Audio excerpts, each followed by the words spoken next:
ॐ अज्ञानतिमिरान्धस्य ज्ञानञ्जनशलाकया चक्षुरुन्मिलितं येन तस्मै श्रीगुरुवे नमः। हरे कृष्ण। भगवद गीता अध्याय 16 श्लोक संख्या पहला, दूसरा, तीसरा हमने सुना था। आत्मसंयम, यज्ञपरायणता, वेदाध्ययन और तपस्या के बारे में। अब हम आगे चलेंगे सरलता से आगे।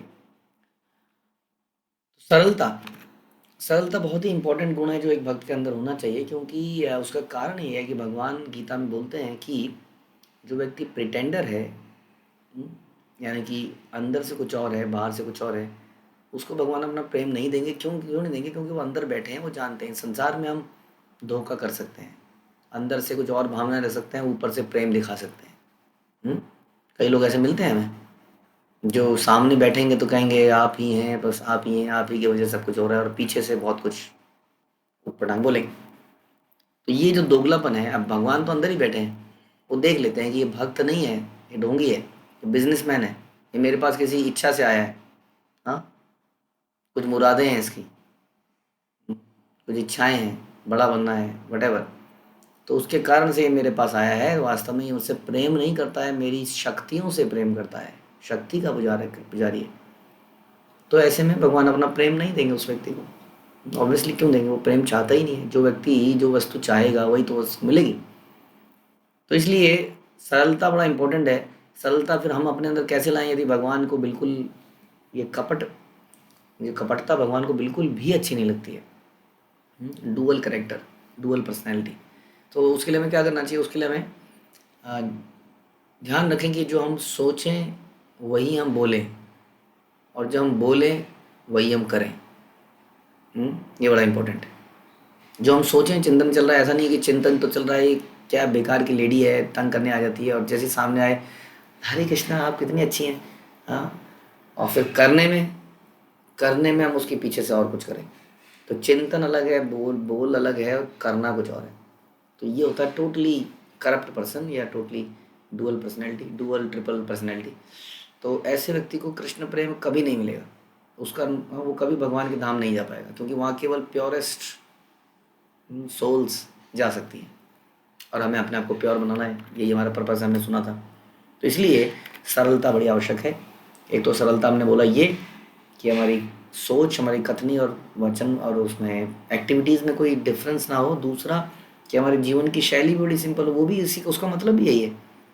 जैसे कि आदमी सोचे कि वो बहुत ही बड़ा हीरो बनना चाहता है, हाँ, और वो अंदर से इच्छा वो है, लेकिन वो किसी तरह मजबूरी में धोती कुर्ता में घूम रहा है, लेकिन अंदर से इच्छा है कि मेरे बाल काश स्टाइलिश होते, लेकिन मजबूरी है, कहाँ फंस गया।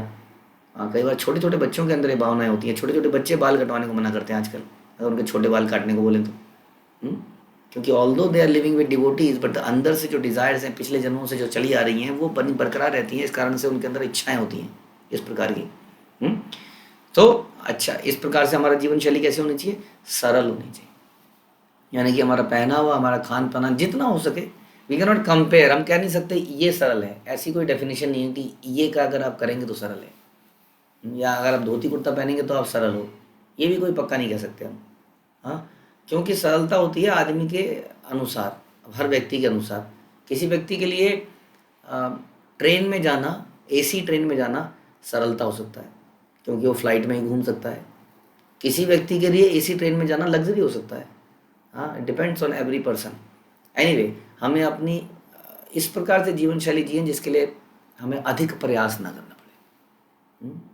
जैसे कि अपनी शक्ल को सुधारने के लिए यदि हमें बहुत प्रयास करना पड़ रहा है, एक आदमी रेगुलरली नहा रहा है, धो रहा है, ठीक है, अपना बालों में हेयर कॉम कर रहा है, वटेवर, तो ठीक है। लेकिन किसी को बहुत कुछ करना पड़ रहा है, मेकअप करना पड़ रहा है, नेल पेंट लगाना पड़ रहा है, बहुत कुछ करना पड़ रहा है। सो दैट इज़ नॉट सरलता, क्योंकि आप किसी ऐसी चीज़ के लिए समय लगा रहे हैं जो कि आपको कुछ में वास्तव में रिजल्ट नहीं देने वाली है। उसके कारण स्ट्रेस और होगा। एक बार आप इस स्ट्रेस से दूर जाएंगे ना, मुझे लगता है कि हमारी माताएं जो हैं इंडिया में ख़ास तौर पे बहुत स्ट्रेस में रहती हैं, किसी शादी में जाना हो तो, किसी पार्टी में जाना हो तो, क्योंकि दे आर अंडर स्ट्रेस कि हमें अच्छा दिखना है। भाई इतना ही स्ट्रेस है। जिस दिन ये स्ट्रेस आप त्याग देंगे, आप देखेंगे यू आर फ्री। तब आपको टेंशन नहीं होगी मैंने क्या पहन रखा है, मैं कैसी लग रही हूँ, मैं कैसी, हाँ, उसने क्या पहन रखा, हाँ मैं तो ऐसी आ गई, मेरे गले में भी कुछ नहीं है, उसके गले में ये है। तो ये स्ट्रेस पहनने के बाद, मेकअप करने के बाद भी बना रहेगा, क्योंकि मेंटेलिटी में यही है कि आप you have to look good. जब इसको आप त्याग देंगे तो आप देखेंगे न केवल आप स्ट्रेस से दूर हो गए, बल्कि आपके चेहरे में एक अजीब सी स्माइल आ गई और आप अट्रैक्टिव हो गए। क्योंकि tension free, stress free, smiley person सबको अच्छा लगता है। प्लास्टिक स्माइल सबको दिख जाती है। तो इस प्रकार से सरल जीवन का मतलब यह है कि खान पान और हर चीज़ को ऐसा बनाया जाए कि हमें उसके लिए बहुत अधिक प्रयास न करना पड़े। दूसरा हमने बनाया कैसे, हम जो सोचें, हाँ, वही बोलें वही करें। और दूसरा ये भी है कि अपनी सोच को भी सरल बनाएं, पहनावे और खान पान को भी नहीं, सोच को भी। क्योंकि सोच से ही सब कुछ होता है। हमारी बहुत सारी इच्छाएं होती हैं, तो उन इच्छाओं को पूर्ति करने के लिए हम बहुत कॉम्प्लिकेट कर देते हैं अपनी लाइफ को। Complicate is against simple. One is simple, one is complicated. तो हमारा जो लाइफ स्टाइल है, खासतौर पर जो मेट्रोपॉलिटन सिटीज़ हैं, उसके अंदर लाइफ स्टाइल बहुत कॉम्प्लेक्स हो चुका है, बहुत भाग दौड़ी है, क्योंकि हम कुछ प्राप्त करना चाहते हैं। हाँ, दैट इज़ एक्स्ट्रा एंडीवर करना चाहते हैं, प्रयास करना चाहते हैं। That is making our life complex, that is not simple. तो हमें सिंप्लिसिटी की तरफ जाना चाहिए, because simplicity is close to reality, it is said. वही सच्चाई है। हाँ, क्योंकि makeup is not close to reality. बारिश में जाते हैं तो धुल सकता है, टेंशन हो जाती है। यहाँ तक कि कई बार माताओं को अभी रोना भी रोते भी सोच के हैं, क्योंकि रोएंगी तो बहेगा, काजल भी बहेगा, पोंछना पड़ेगा तो पुता हुआ छूट जाएगा। तो आदमी जब रो भी नहीं सकता है खुल के, हंस भी नहीं सकता है कि स्माइल करेगा तो कुछ गड़बड़ हो जाएगी। तो इस प्रकार से that makes our life very complicated. उसके अगेंस्ट में सिंपल रहना is the best thing to do. Okay, इससे मेरे पास समय बचता है भक्ति के कार्यों के लिए। अगला है अहिंसा। तो अहिंसा की चर्चा हम कई बार कर चुके हैं। अहिंसा का मतलब as per Srila Prabhupada is कि किसी की प्रोग्रेस में रोकना। कृष्ण भावनामृत में हर कोई प्रोग्रेस करना चाहता है, या सोल का पर्पस संसार में लाने का ही यही है कि वो प्रोग्रेस करेगी अपनी कॉन्शियसनेस में, चेतना में, और भगवान के धाम में वापस चली जाएगी। इसीलिए ये सारा सूर्य, चंद्रमा, नक्षत्र बनाए गए हैं, ये ब्रह्मांड बनाए गए इसलिए, ताकि आदमी यहाँ पर आए, अपने आप को प्योरीफाई करे और वापस चला जाए। अब ये हमारा मौलिक अधिकार है। हमारे मौलिक अधिकार हर देश ने अपने अपने बना रखे हैं। स्वतंत्रता, freedom of speech, freedom of right to education, हमने कुछ मौलिक अधिकार बना रखे हैं। बस वास्तव में हमारा मौलिक अधिकार है going back to Godhead. ये हर जीवात्मा का मौलिक अधिकार है, चाहे वो जानवर क्यों ना हो। अब इस मौलिक अधिकार को रोक देना ही तो हिंसा होता है। संसार में क्या कहते हैं, संसार में किसी का मौलिक अधिकार है एजुकेशन। अब उसको एजुकेट ना किया जाए, जैसे कई बार गांव ग्रामीण क्षेत्रों में लड़कियों को एजुकेशन नहीं दी जाती थी, तो क्या लड़कियों के अगेंस्ट में हिंसा हुई ना हो? उसका मौलिक अधिकार है एजुकेशन। उसका मौलिक अधिकार है फ्रीडम ऑफ एक्सप्रेशन, उसको रोक दिया आपने, हिंसा हुई। उसी तरीके से हर जीवात्मा का मौलिक अधिकार है कि one must go back to Godhead, क्योंकि वहीं से आया है, वहीं को बिलोंग करता है। संसार में हम कई बार सुनते हैं, तू माता पिता को भूल गया, हाँ ये कर दिया वो कर दिया, व्हाट अबाउट द ओरिजिनल माता पिता? हाँ, तो उसको नहीं भूलना है, उनके पास वापस जाना है। दैट इज़ द मौलिक अधिकार, कॉन्स्टिट्यूशनल राइट। और उसको अगर कोई रोक देता है तो वो हिंसक है। आपको क्या, हम तो कहाँ से रोक रहे हैं किसी को, हम तो अपना बैठे हैं, हम तो अपना भगवान का ध्यान कर रहे हैं। नहीं, एक माता पिता यदि अपने बच्चे को एजुकेट नहीं करता है तो इट्स अ ऑफेंस आज की डेट में। क्योंकि एवरी सोल, सब संसार में जितने भी लड़का लड़की हैं उनको राइट टू एजुकेशन है, जैसा हमने समझाया। अब माता पिता यदि पढ़ाए नहीं तो ये माता पिता के लिए एक ऑफेंस हो जाएगा इस संसार के हिसाब से। उसी तरीके से यदि हम किसी को कृष्ण भावनामृत ना करें, ना पढ़ाए लिखाएं, तो हम भी हिंसक हैं, हम भी उसका मौलिक अधिकार छीन रहे हैं, ऐसा प्रभुपाद ने बताया। ओके, अगला है सत्यता। तो सत्यता भी बड़ा कंट्रोवर्शियल सब्जेक्ट है। संसार में बहुत सत्यवादी है, हरिश्चंद्र, हाँ, ऐसा वो बनने का प्रयास करते हैं। हाँ, इसके बारे में भी हम कई बार चर्चा कर चुके हैं कि एक व्यक्ति ओवरऑल चोर है और वो अपनी चोरी के सामान को सत्यता से बांटना चाहते हैं। तो क्या ये वास्तविक सत्यता है? इस पर भी हमने डिस्कस किया था कि ये वास्तविक सत्यता नहीं है, क्योंकि the fundamental itself is false.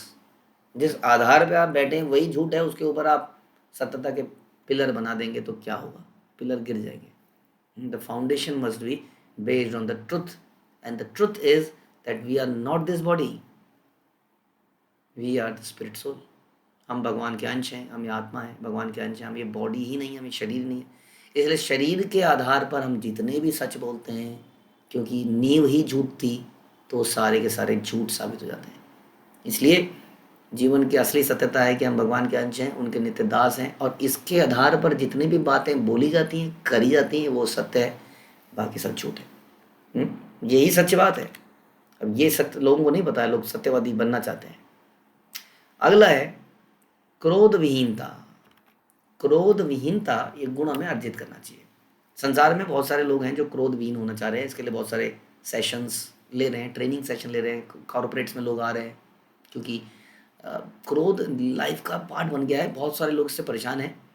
Office के अंदर लोग परेशान हैं क्योंकि बात बात में क्लैशेस हो जाते हैं, दो ग्रुप्स के बीच में, दो लोगों के बीच में एनवियसनेस है, पॉलिटिक्स है, ऑफिस का माहौल ख़राब होता है। ऑफिस वाले भी चाहते हैं कि क्या करें, इनको शांत कैसे करें। हाँ, क्योंकि बाहर का माहौल इतना स्ट्रेस्ड है कि आदमी के अंदर क्रोध है। और वो बाहर का माहौल इतना स्ट्रेस्ड है क्यों, इसके रूट में हम नहीं जा पाते। हमें लगता है कि पोल्यूशन बहुत है, हमें लगता है कि भैं पू हॉर्न ये बहुत है। गांव में नहीं है, चलो गांव चलते हैं, थोड़े समय के लिए रिलैक्स करके आते हैं। क्यों नहीं है गांव में? अब गांव में भी होता जा रहा है। गांव में क्यों नहीं है? The people are not running after money. Most of the villages, we go to the villages only.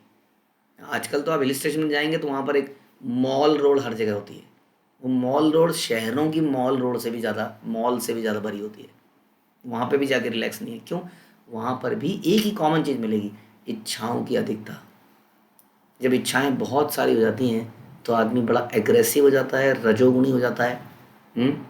उसके अंदर मोड ऑफ पैशन आ जाता है, पैशनेट हो जाता है। और इस पैशन में क्या होता है, जब पैशनेट चीज़, जब इच्छा पूरी नहीं होती है तो क्रोध आता है। ध्यायते विषयान पुंसा संगस्ते शुभ जायते संगात उपजायते काम काम क्रोध अभिजायते। ये जो इच्छा है, काम, ये इच्छा जब पूरी नहीं होती है, और इच्छा क्या पूरी होंगी? क्या संसार में लोग तुम्हें हमारी इच्छा को पूरी करने के लिए बैठे हैं? आपको लगता है? मुझे तो नहीं लगता ऐसा। हम जहाँ भी जाते हैं, टांग अड़ाने वाले लोग हैं चारों तरफ। कहीं पे भी आप जाओगे, जैसे उसको पता चलेगा इसकी इच्छा ये है, वो उस इच्छा को काटने का प्रयास करता है हर कोई। हम्म? इसलिए देर हमारी इच्छा को सप्लाई, ये कोई रेस्टोरेंट नहीं है कि आप मांगेंगे तो ऑर्डर सप्लाई हो जाएगा। संसार is not like that. It's a false love जो कि आप रेस्टोरेंट्स में देखते हैं, हाँ, जो कि आप किसी फ्लाइट में देखते हैं जहाँ आपको सर्व करने के लिए लोग बैठे हैं। ऐसा लगता है हमें कि संसार ऐसा ही है, हम एक फॉल्स दुनिया में जीते हैं। और जब रेस्टोरेंट से बाहर निकल के आते हैं तब हमें रियलिटी का पता लगता है।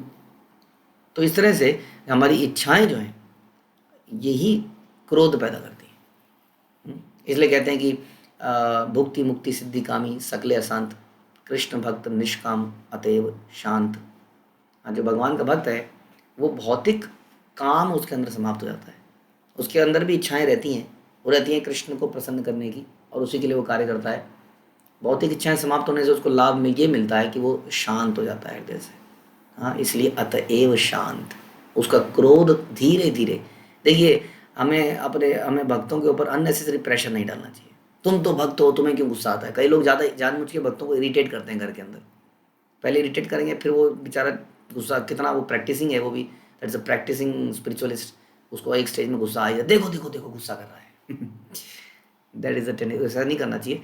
भक्त प्रयास करता है और हम देखते हैं कि इसमें काफ़ी हद तक विजय पा पाता है। टोटली अगर इसको रिमूव नहीं भी कर पाता अपने जीवन से, लोग कहते हैं कि ये व्यक्ति बहुत बदल गया है, ये ऐसा नहीं था, ये बड़ा शांत हो गया है, फिर भी उसको गुस्सा आ ही सकता है क्योंकि वो स्टिल प्रैक्टिसिंग है। हम अपनी इच्छाओं पे प्रयास कर ही रहे हैं कंट्रोल करने का। जब इस पर टोटल कर लेंगे कंट्रोल, तब ये क्रोध समाप्त हो जाएगा। इसलिए क्रोध विहीनता बड़ा इंपॉर्टेंट है, क्योंकि क्रोध के कारण हम अपनी जमा पूंजी, भक्तिमय जमा पूंजी जो है वो समाप्त कर लेते हैं, जैसे कि विश्वामित्र ने किया। हाँ, ये क्रोध में क्या होता है, जो क्रोध से हम करते हैं उससे हमारी पुरानी भक्ति की जो जमा किया होता है वो निकल जाता है। इसलिए कोशिश करें कि इस एनर्जी को सेव करके रखें अपने अंदर, ताकि उससे हम भक्ति में आगे बढ़ें, ना कि किसी को श्राप दे दें, हाँ, या कुछ गाली गलौज करें। हरे कृष्ण। श्रील प्रभुपाद की जय, भगवद गीता की जय।